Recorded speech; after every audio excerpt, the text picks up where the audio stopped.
Madame, monsieur, bonsoir, bienvenue pour cette nouvelle édition.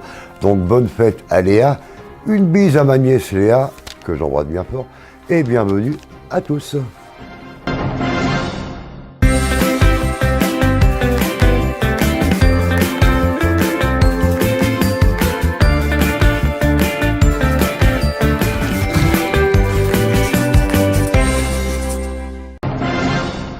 Le passage à l'heure d'été, c'est ce week-end. Dans la nuit de samedi à dimanche, nous dormirons 1 heure de moins. Mais on fait quoi? On avance ou on recule l'heure? Ça, c'est une grande question. Un petit truc pour vous. En mars, il y a un A, donc on avance. Et en octobre, il y a un RE, donc on recule. Mais de toute façon, c'est peut-être la dernière année. Des sources européennes souhaitent faire stopper ce changement d'heure. Chaque année, fin mars puis fin octobre, les pays de l'Union européenne changent d'heure, selon des règles immuables et finalement assez simples à retenir. Il suffit de se rappeler que le passage à l'heure d'été s'effectue toujours lors du dernier dimanche du mois de mars. Ce jour-là, à 2h du matin précise, on saute 1 heure pour passer directement à 3h. Il faut donc avancer sa montre, tout le monde perd 1 heure de sommeil. On effectue l'opération inverse pour passer à l'heure d'hiver, le dernier dimanche du mois d'octobre. Lorsqu'il est 3h du matin, on revient automatiquement à 2h. En reculant les aiguilles de ces montres, tout le monde gagne 1 heure. Si le changement d'heure a été instauré dans la majorité des pays tempérés, c'est pour une raison simple. Faire correspondre au maximum les horaires d'activité et de consommation avec les horaires d'ensoleillement, dans le but de limiter les dépenses d'éclairage.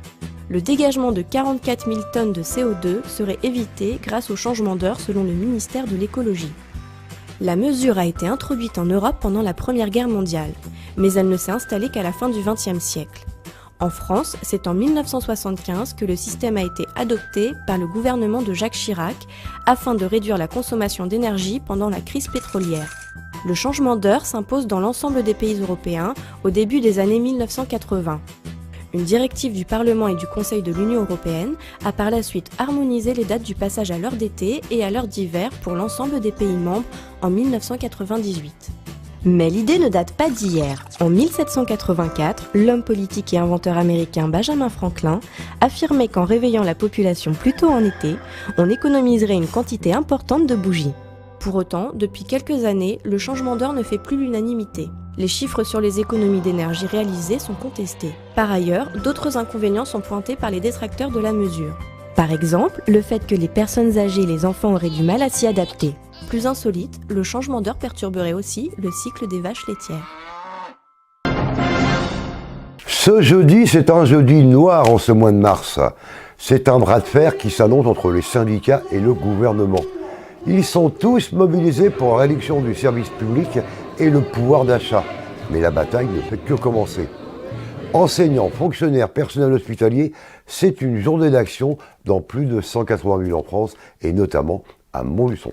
Un jeudi noir en ce mois de mars 2018, c'est un bras de fer qui s'annonce. Tous ensemble, c'était le mot d'ordre de ce jeudi en France et à Montluçon ce matin.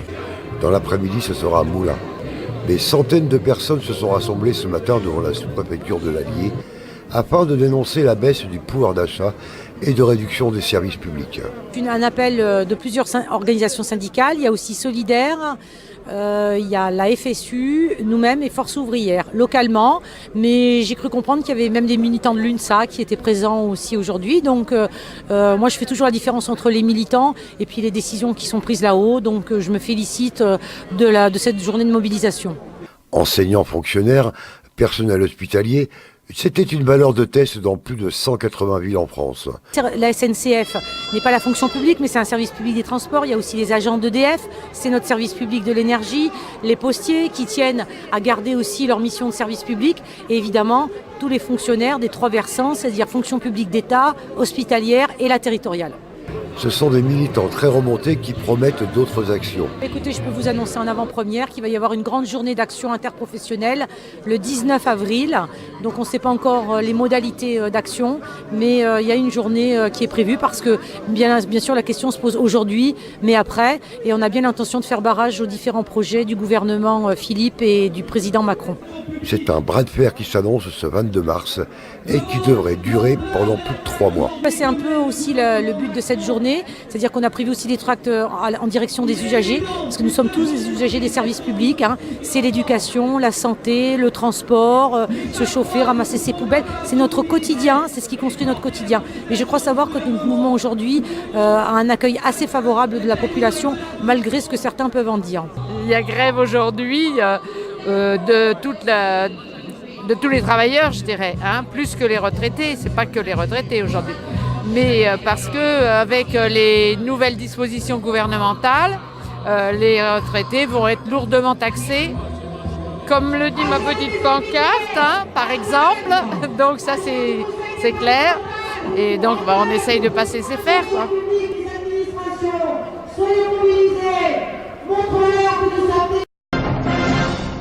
L'avenir à Montluçon, c'est vous, jeunes, associations, collèges et étudiants. La ville de Montluçon tient à féliciter les actions de communication internes et externes. Un jury sélectionne des projets 2 fois par an et offre des récompenses. Reportage. On m'a rapporté qu'il y avait des projets très intéressants. On a distribué un certain nombre de prix. Le projet collégien. Le collège Jean Zay, très intéressant que ces jeunes se soient impliqués dans ce projet. Une chaîne YouTube de la sécurité routière, alors ça, très important. Nous avons décidé de leur allouer un prix de 600 €. Forte d'un tissu associatif et dynamique, Montluçon peut compter sur une vie locale très animée. Pas moins de 600 associations sont enregistrées sur la commune, offrant un panel d'activités très variées. Soit de réduire la limitation de vitesse, ou installer des feux, ou plus de sécurité en fait, beaucoup plus. Après pour le train, des lumières qui autorisent ou interdisent l'accès au passage pour le train. On a gagné 600 €. Oui. Bon, ça va alors. La ville de Montluçon tient à féliciter les actions de communication internes et extérieures. Un jury sélectionne des projets 2 fois par an et offre des récompenses. Le projet étudiant, l'IFAG, un prix de 400 €.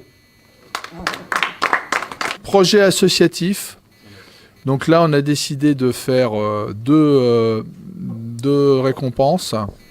La première va à la découverte de l'élevage bovin charolais du bassin de Montluçon. Donc un prix de 500 €. Alors c'est pas à monsieur, mais c'est monsieur Romain Grosbeau. Ils organisent le concours agricole, donc je pense qu'il y a un certain nombre de jeunes, mais des plus jeunes que les collégiens, parce que là ça concernait les écoles, maternelles et écoles. Ils se sont déplacés un mercredi pour découvrir la viande et déguster des morceaux préparés sur place au salon. Voilà. Monsieur Olivier Chénaud, week-end du jeu, on leur a attribué un prix de 700 €. Donc là, c'est une manifestation qui n'a pas eu lieu encore. Le projet jeune, il s'agit d'un prix de 800 €. Hudson Bam, je l'ai bien dit ? Hudson, premier album Best on You. C'est un vinyle. Pour le coup, ah d'accord, très bien. Merci beaucoup, merci beaucoup. Je fais un peu de publicité parce que moi on me l'offre, mais vous pouvez l'acheter. Parler de cette bourse au projet, inciter d'autres jeunes étudiants ou d'autres collégiens, et puis d'autres jeunes des quartiers, ou pas des quartiers d'ailleurs, hein, mais à participer et à postuler. Il y a une deuxième session à l'automne. L'avenir à Montluçon, c'est vous, jeunes, associations, collèges et étudiants. Et c'est un leitmotiv, il faut que justement on ait une meilleure estime de soi, de nous les Montluçonnais, de la ville de Montluçon, et qu'on relève tout ça, parce que je pense que nous en avons besoin et nous le méritons surtout. Vive Montluçon, puisque c'est l'image de Montluçon que vous voulez défendre. Le tri des déchets, le recyclage, c'est une action de tous et pour tous. La ressourcerie se développe à grands pas en France. La ressourcerie La Dynamo à Chambon-sur-Voueize vous invite à recycler et à vous apprendre à réparer vos appareils ménagers. Donc aujourd'hui, en fait, c'est une journée de sensibilisation qui est faite dans les déchetteries pour sensibiliser le public au réemploi des objets qui sont en bon état, qui peuvent, afin d'éviter qu'ils soient enfouis, qu'ils puissent être remis en circulation par l'intermédiaire de la ressourcerie La Dynamo. Aujourd'hui, on commence par la déchetterie de Budelière. On refera une opération encore samedi. Après, on va également intervenir dans les déchetteries de Parsac et de Saint-Sylvain-Balroc, où on va faire la même démarche de sensibilisation. Les gens sont très sensibles justement à cette notion de réemploi et à la réduction de nos déchets. Donc ils sont assez ravis de pouvoir remettre leurs objets qui sont encore réutilisables par notre intermédiaire plutôt que de le jeter tout simplement à la déchetterie. Chaque ressourcerie est indépendante, on fait partie d'un réseau national, c'est-à-dire qu'on est régis tous par la même charte, mais nous ici à Chambon-sur-Voueize, on est la ressourcerie La Dynamo, donc nous sommes l'acteur qui allons agir essentiellement sur les territoires de la nouvelle communauté de communes qui regroupe Chambon et Vaud, le pays de Boussac et le carrefour du pays des 4 provinces. Une ressourcerie, on récolte des objets, plus ou moins bon état, qu'on répare, qu'on nettoie et on remet en vente. Tout ce qui peut se réutiliser. Bien sûr, c'est partout. Il y a certaines choses qu'on ne peut pas réutiliser. La mairie de Montluçon avait décidé en septembre dernier une série de changements concernant les parkings payants de la ville. Notamment la possibilité de payer par smartphone et par carte bancaire. Et c'est maintenant chose faite. Un petit mot de rugby, donc avant les phases finales, le Rugby Club Vaud va jouer dimanche son dernier match de le championnat à domicile face à Sancy. Les Vaudois ont encore une petite chance afin d'accéder au niveau supérieur pour la prochaine saison. Une idée de sortie musicale, ce samedi 24 mars à 21h à la salle Germinal de Dessertines. Ce sera de retrouver les vieilles canailles, les canailles bis, les sosies de Johnny, Eddie Michel et Jacques Dutronc. Tous les commerçants de Montluçon, donc de l'association Cœur de Ville, se sont associés avec les Arts en Cœur pour fêter Pâques. Du 21 au 31 mars, ce sera une très grande chasse aux chaussons dans les commerces de Cœur de Ville. Alors, bonne chasse à tous. Samedi soir à la Halle des Sports, une grande soirée sportive. Le grand gala de boxe de la Montluçonnaise. Au programme, 12 combats amateurs et 2 combats professionnels. Une grande réunion sportive à ne pas manquer. Vous êtes amateur de vin, amateur de grands crus? Une invitation ce samedi 24 mars à la cave de la Naute à Saint-Victor. Dégustation et rencontre, une journée très viticole. Amateurs de photos, une rencontre de passionnés, ce sera à Montvic dans l'Allier, ce samedi 24 et dimanche 25 mars.